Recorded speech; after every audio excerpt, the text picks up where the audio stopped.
Hey guys, what is up? My name is Kaylee. Welcome back to my channel. Today I'm doing a video I don't think I've ever done before, but we're gonna give it a try. And that is, I am going to give you 5 books that I expect to be 5 stars, aka a 5-star prediction video.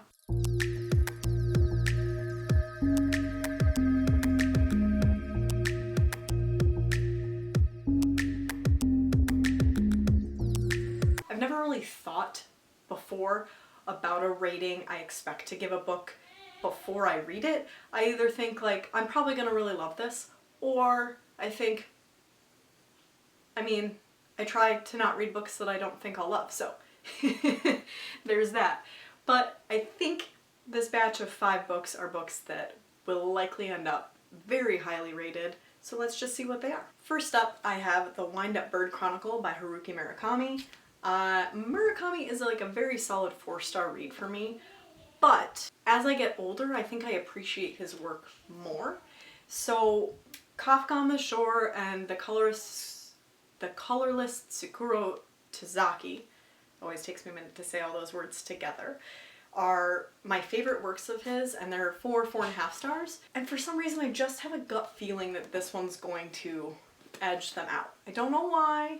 I don't ever really like go into these books knowing what they are, because the plot summary given is never really conducive of like what you actually end up reading. But it's about a guy who goes in search of his wife's missing cat, and then like a bunch of crazy bullshit happens because it's Murakami. So I expect to love this one. We'll see what happens when I get to it. I like that this video will be there for reference when I do get to these books, whenever that is, so I can laugh at myself if I'm wrong. Next up is Uprooted by Naomi Novik.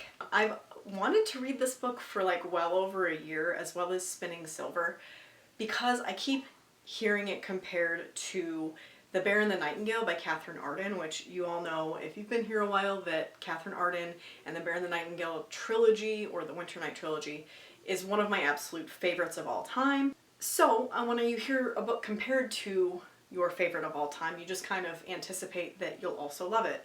And this is on the same vein. It's like a Russian folklore about like a person, not a person, there's like an ageless wizard named Dragon that live in these magical woods, and in order for him to like not wreak havoc on the town nearby, he chooses for 10 years a woman to basically live with and be his slave.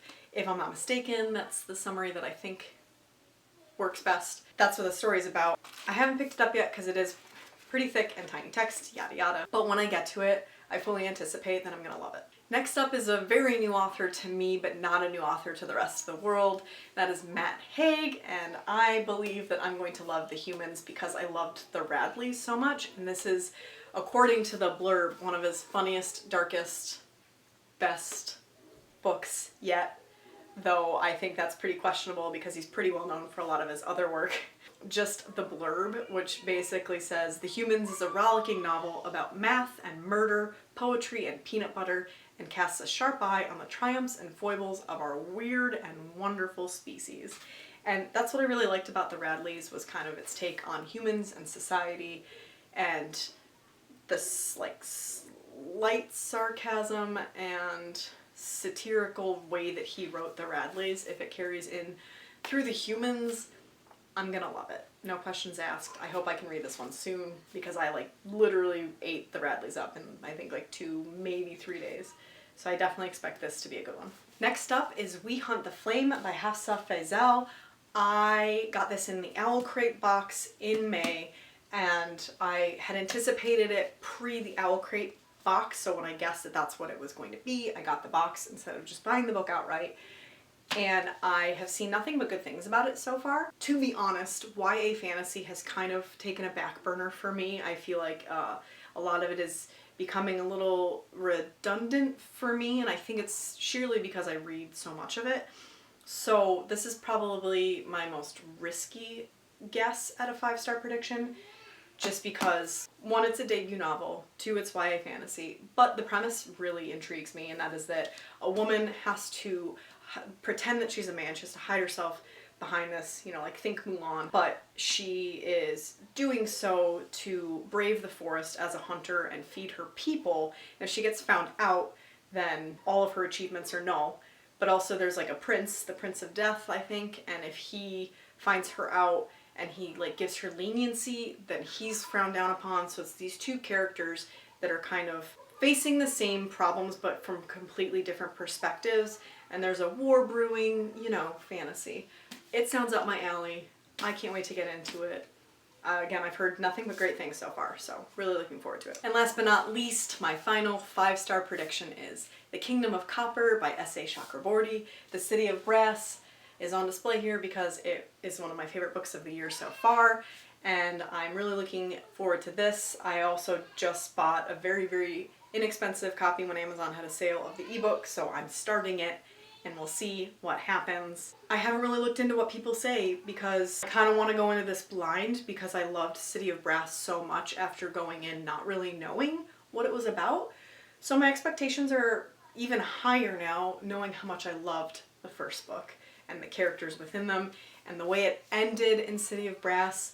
I have no idea where this book is gonna go. The City of Brass is kind of an Arabian Nights retelling, and you've got like a magic system that is kind of petered out, like a healing magic, and the main character is a descendant of that and has those powers, and she's brought back to Daevabad, where like her homeland, and she is met with a lot of politics and history that's really catching up with her in this city.